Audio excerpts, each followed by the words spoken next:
ये क्या कर दिया मैंने? हे भगवान, ये हाथ काट क्यों नहीं दिया आपने चलाने से पहले? महाराज, मैं अभी जड़ी बूटी लाता हूँ, आप बस रुकिए महाराज। मत छू मुझे पापी। तूने आज एक तपस्वी का रक्त बहाया है शिकारी। अपनी भूख के लिए तू इतना अंधा हो गया कि तुझे इंसान और जानवर का अंतर भूल गया। महाराज, मुझे मार दीजिए, इसी धनुष की डोरी से मेरा गला घोट दीजिए, पर मुझे ऐसे मत देखिए। मैं तो अपने परिवार का पेट पालने निकला था। मुझे क्या पता था कि मेरी फूटी किस्मत मुझे हत्यारा बना देगी। महाराज, दया कीजिए। सजा तो तुझे भुगतनी होगी। जो तड़प आज मेरे सीने में है, वही बेबसी तू पूरी उम्र झेलेगा। मैं तुझे श्राप देता हूं कि तू एक घोड़ा बन जाएगा। तू चिल्लाएगा पर कोई सुनेगा नहीं, तू रोएगा पर कोई आंसू पोंछेगा नहीं। जा, पशु बनकर नरक भोग। नहीं महाराज, ऐसा मत कहिए। मेरे छोटे बच्चे वो अनाथ हो जाएंगे, वो भूख से तड़पेंगे महाराज। अगर मैं जानवर बन गया तो उन्हें बेटा कहकर कौन पुकारेगा? महाराज, उन मासूमों की क्या गलती है?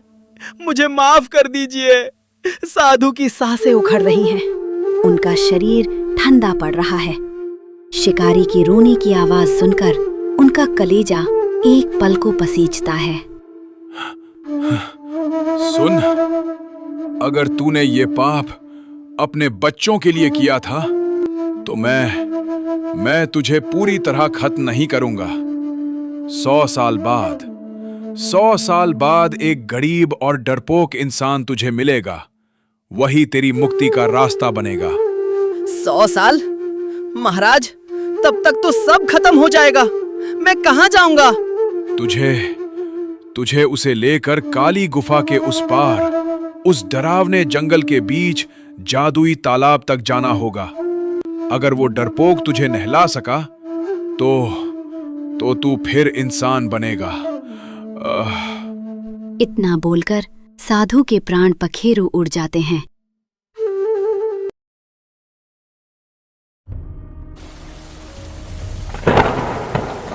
अरे ओ मदना, उठ जा रे बाप, देख तो 10:30 बज गए।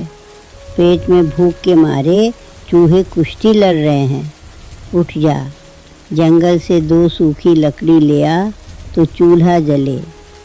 अरे माँ, क्यों सुबह सुबह मेरी किस्मत जगा रही हो? सोने दो ना। वैसे भी बाहर बारिश हो रही है। लकड़ियाँ क्या वहाँ तुम्हारा इंतजार कर रही होंगी कि मदन बाबू आएंगे और हमें ले जाएंगे? सब गीली होंगी। सो जाओ तुम भी। तभी चंपा वहां पर आती है।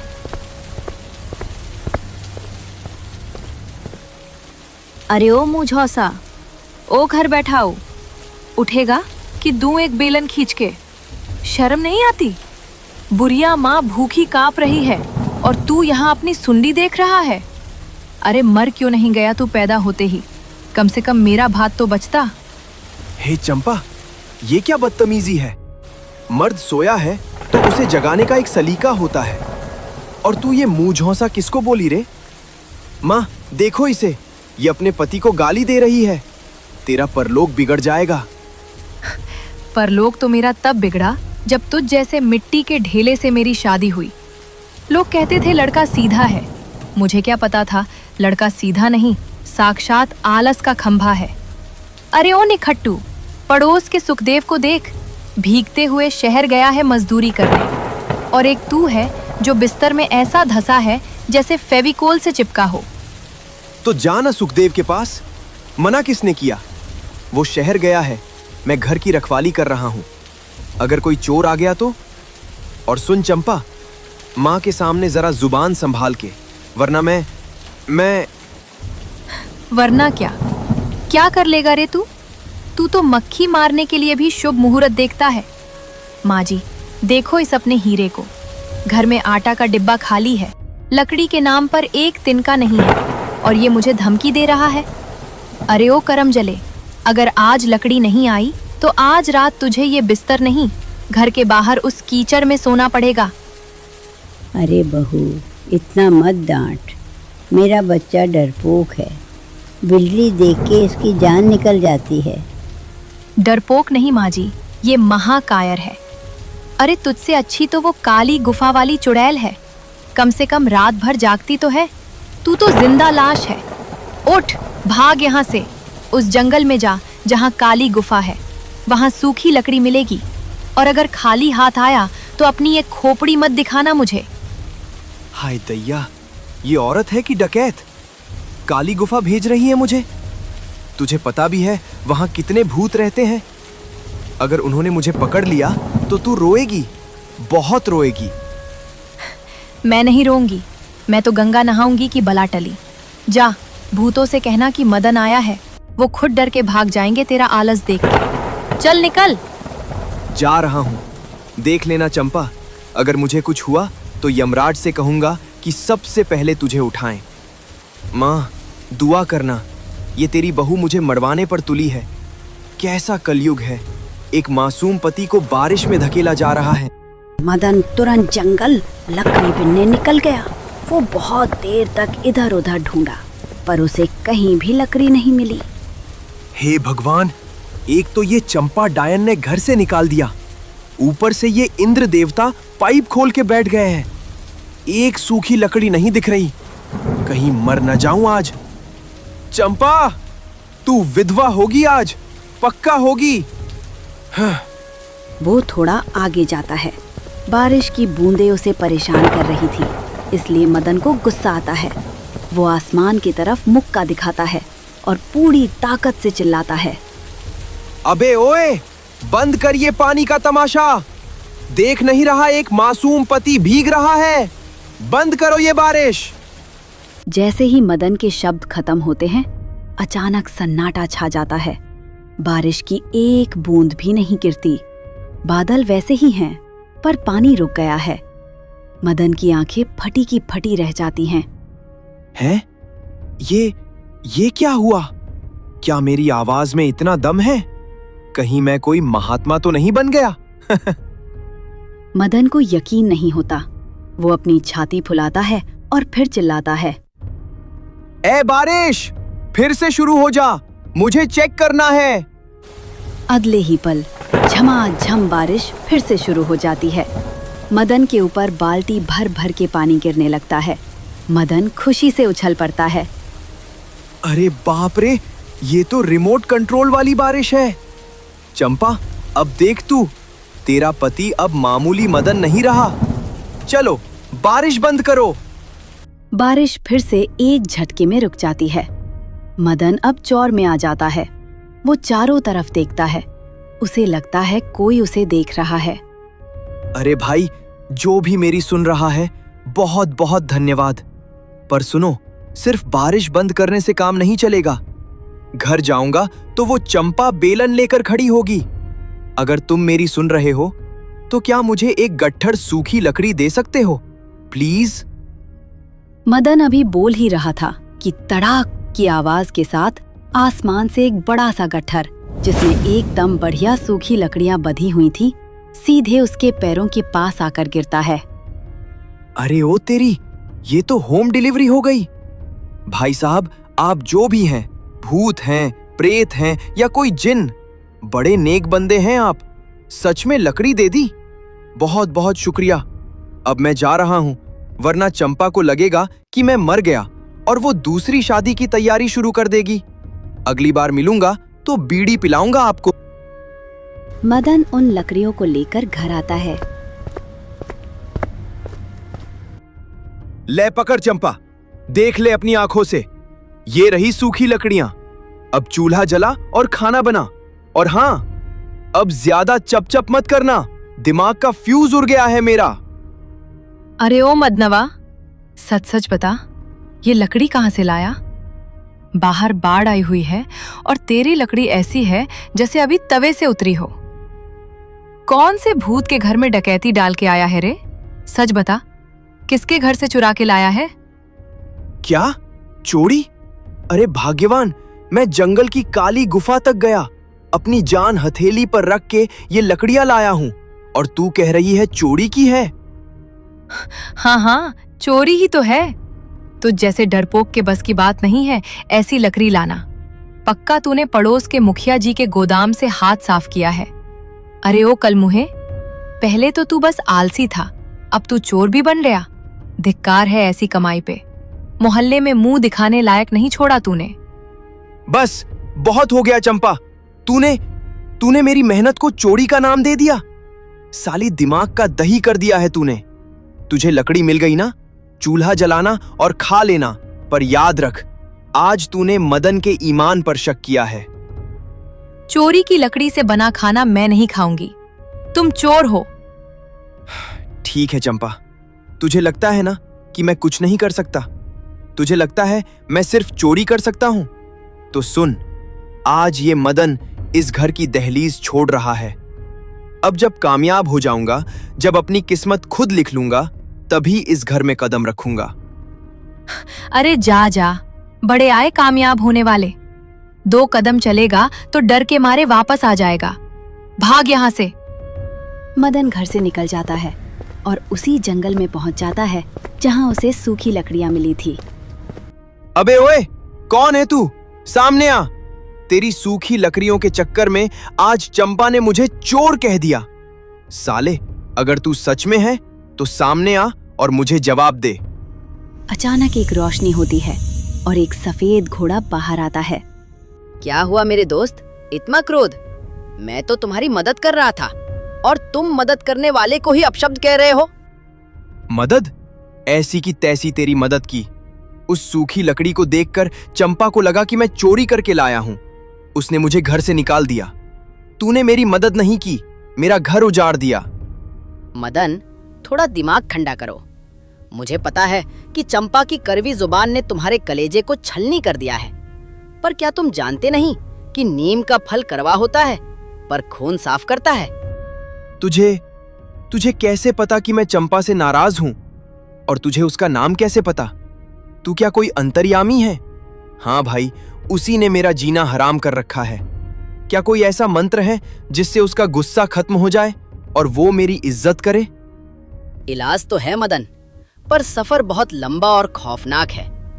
काली दुनिया के बीच एक जादुई तालाब है। अगर तुम उसका जल लाकर अपनी पत्नी को पिला दो तो वो कभी तुमसे नहीं लड़ेगी और तुम्हारा घर धन दौलत से भर जाएगा। पर क्या तुम मुझ पर भरोसा करके चल पाओगे? आज तो यमराज से भी टकरा जाऊंगा। वादा करता हूं, पीछे नहीं हटूंगा। बस मुझे उस तालाब तक ले चल। दोनों काली दुनिया की ओर निकल पड़ते हैं। चलते चलते रास्ता और भी घना और डरावना होने लगता है।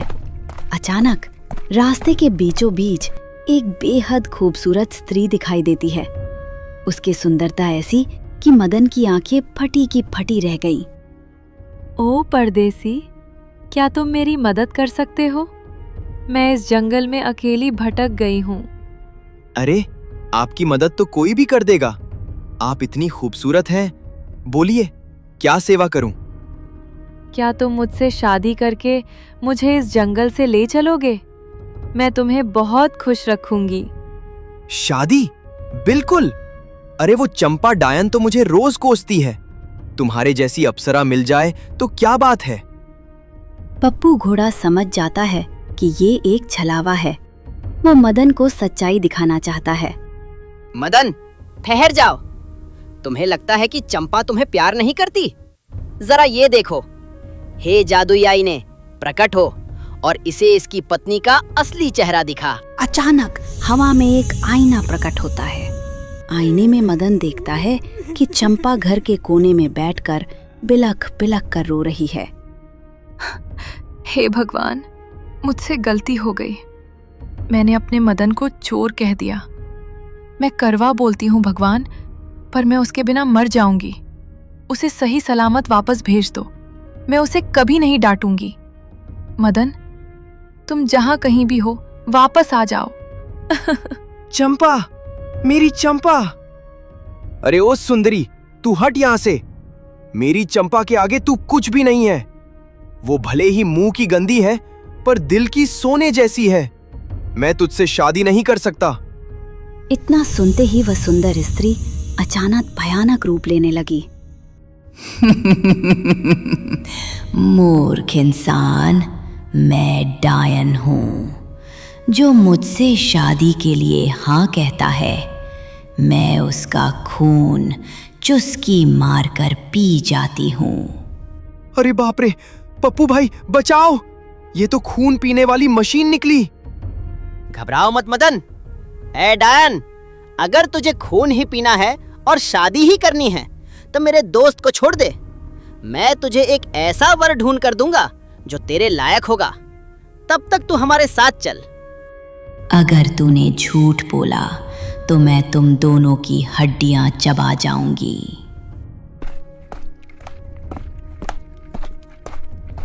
तीनों चलते चलते काली दुनिया के प्रवेश द्वार पर पहुंचते हैं। वहां एक विशाल काय राक्षस खड़ा था, जिसके हाथ में एक भारी गदा थी। वह मदन और घोड़े को देखकर अपनी जीभ लपलपाने लगा। वाह, आज तो दावत होगी। एक ताजा इंसान और एक मोटा घोड़ा। मैं बहुत भूखा हूं। रुको राक्षस राज, शिकार की बात बाद में करना। पहले इस डायन को देखो।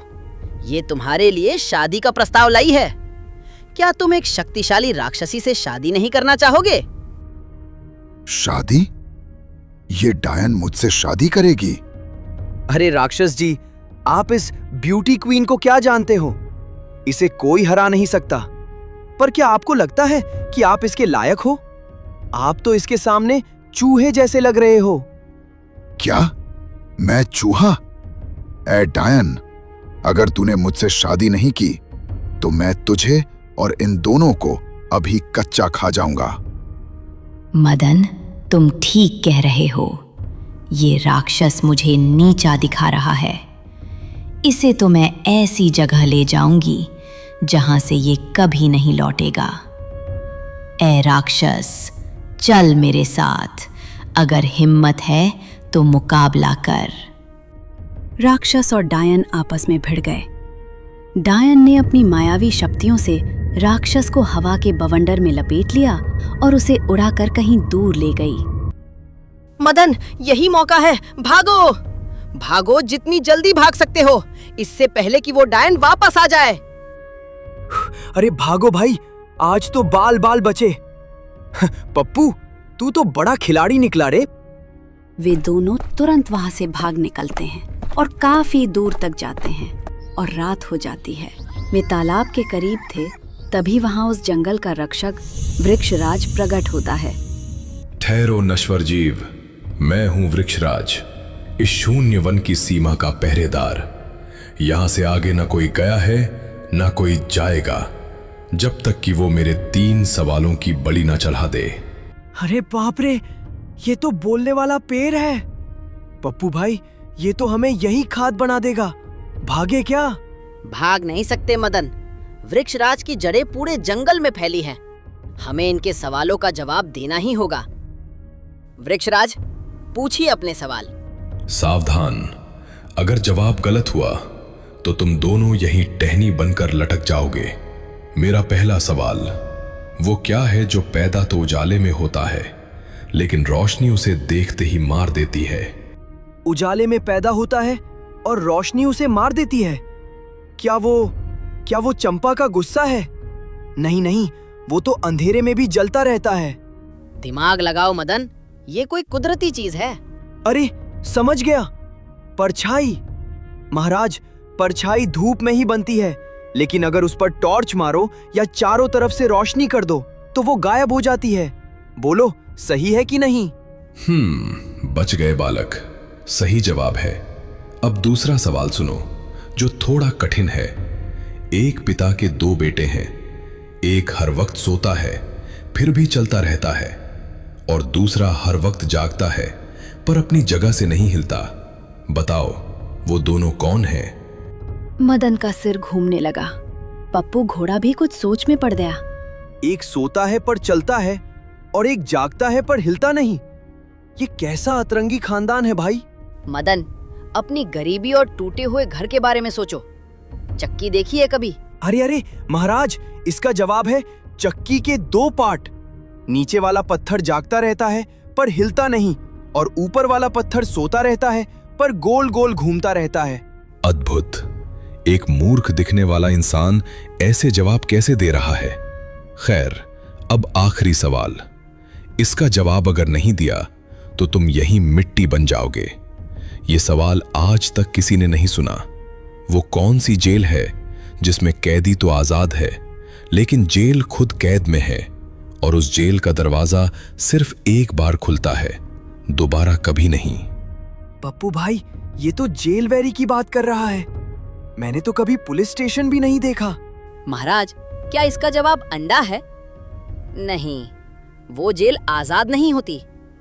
क्या इसका जवाब? अरे पप्पू, तू हट। महाराज, मैं देहाती आदमी हूँ, पर दिमाग मेरा हवाई जहाज है। आपकी उस जेल का नाम है इंसान का बचपन। क्या? समझाओ इसे। महाराज, बचपन एक ऐसी जेल है जहाँ बच्चा तो पूरी तरह आजाद होता है। उसे न रोटी की चिंता न दुनिया की, लेकिन वो बचपन खुद वक्त की कैद में होता है, और उस बचपन का दरवाजा सिर्फ एक बार खुलता है जब हम बड़े हो जाते हैं। एक बार बाहर निकल गए तो दोबारा कोई उस जेल में वापस नहीं जा सकता, चाहे कितना भी रो ले। धन्य हो बालक, तुमने वो बात कह दी जो बड़े बड़े ज्ञानी नहीं समझ पाए। जाओ, रास्ता साफ है। तुम्हारी ईमानदारी और तुम्हारी यादें ही तुम्हारी सबसे बड़ी शक्ति हैं। देखा पप्पू, चंपा भले मुझे कद्दू कहे, पर इस कद्दू के अंदर दिमाग का हलवा भरा है। चलो भाई, अब तालाब दूर नहीं है। मदन और पप्पू घोड़ा चलते चलते स्वप्न जंगल में पहुंचते हैं। यहाँ की हवा में एक नशीली खुशबू है और पेड़ों से मद्धम संगीत गूंज रहा है। मदन के पैर भारी होने लगते हैं। भाई पप्पू, पता नहीं क्यों ऐसा लग रहा है जैसे बरसों से सोया नहीं हूं। आंखें अपने आप बंद हो रही हैं। बस 5 मिनट रुक जा भाई। मदन, मुझे भी बहुत थकान लग रही है। चलो, इस मखमली घास पर थोड़ी देर सुस्ता लेते हैं। दोनों गहरी नींद में सो जाते हैं। मदन के सपने में अचानक धुंध छा जाती है और एक विशाल चमकता हुआ महानाग प्रकट होता है। उसकी आंखों में आग जैसी चमक है। मदन, जाग मुसाफिर, जाग। तू किसके भरोसे मौत के मुंह में जा रहा है? आप कौन हैं और मुझे क्यों जगा रहे हैं? मैं तो अपने दोस्त पप्पू के साथ जादुई तालाब ढूंढने निकला हूं। दोस्त? जिसे तू पप्पू समझ रहा है वो एक छलावा है। उसका असली नाम पवन वेग है। वो कोई मासूम घोड़ा नहीं, बल्कि एक निर्दयी बहेलिया था। उसने एक सिद्ध साधु का रक्त बहाया था और उसी पाप के कारण वो श्राप भोग रहा है। वो तुझे अपनी मुक्ति के लिए इस्तेमाल कर रहा है। उस तालाब तक पहुंचने का रास्ता तेरी मौत से होकर गुजरता है। क्या? नहीं, उसने तो कहा था कि मेरी चंपा का गुस्सा शांत होगा। मूर्ख, तेरी चंपा को अपनी गलती का पछतावा हो चुका है। वो तो रो रो कर तेरा इंतजार कर रही है। ये पवन वेग तुझे उल्लू बना रहा है ताकि तू उसके लिए अपनी जान जोखिम में डाले। लौट जा मदन, आगे सिर्फ अंधेरा और मौत है। तू कौन है मुझे बताने वाला? मैं कहाँ हूं? मैं तेरी अंतरात्मा की पुकार हूं। जा, अभी भी वक्त है। अचानक मदन की आंख खुलती है। वो पसीने से तरबतर है। सामने पप्पू घोड़ा बड़े प्यार से उसे सोता हुआ देख रहा था। मदन झटके से खड़ा होता है। दूर हट, मुझसे दूर हट जा धोखेबाज। सच सच बता, तू कौन है? क्या तू पप्पू है या कोई और? मदन, क्या हुआ मेरे भाई? मैं पप्पू ही तो हूँ, तेरा दोस्त। झूठ मत बोल। क्या तेरा नाम पवन वेग नहीं है? क्या तू वही शिकारी नहीं है जिसने साधु को तीर मारा था?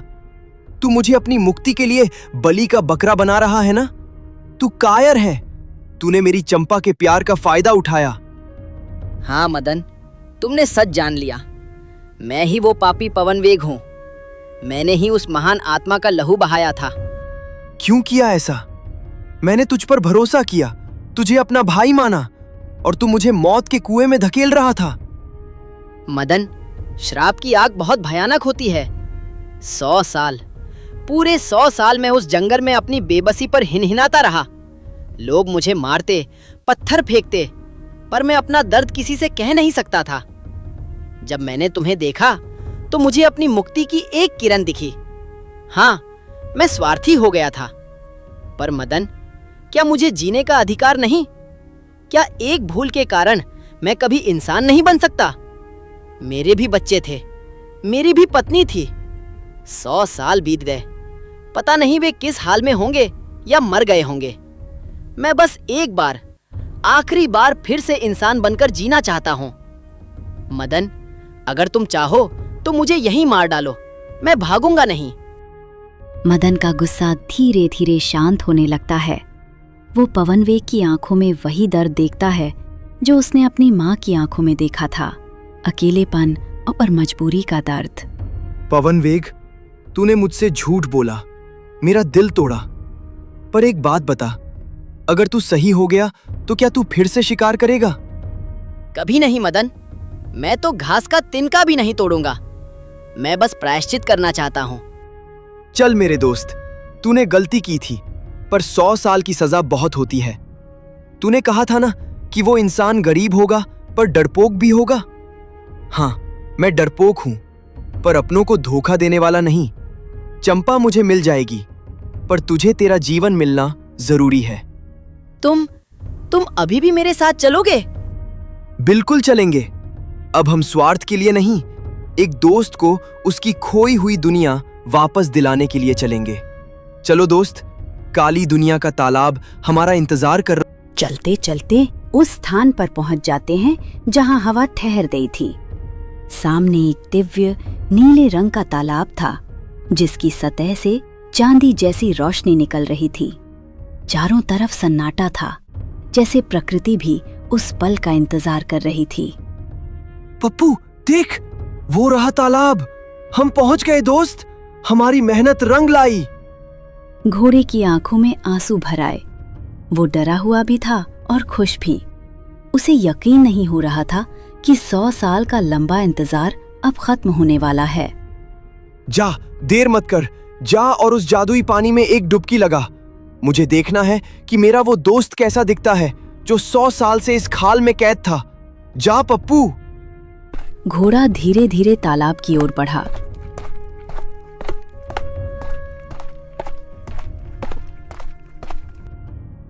जैसे ही उसने पानी में कदम रखा, एक तेज रोशनी चारों तरफ फैल गई। एक गहरा धमाका हुआ और घोड़ा एक आदमी बन गया। मैं इंसान बन गया। मदन, देखो, मैं फिर से बोल सकता हूँ, मैं फिर से छू सकता हूँ।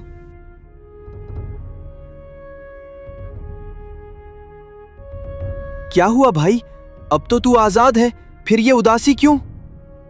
मदन, मैं आजाद तो हो गया, पर अब मैं कहाँ जाऊंगा? 100 साल बीत गए। मेरी पत्नी, मेरे बच्चे, मेरा घर सब मिट्टी में मिल चुके होंगे। इस पूरी दुनिया में मेरा अब कोई नहीं है।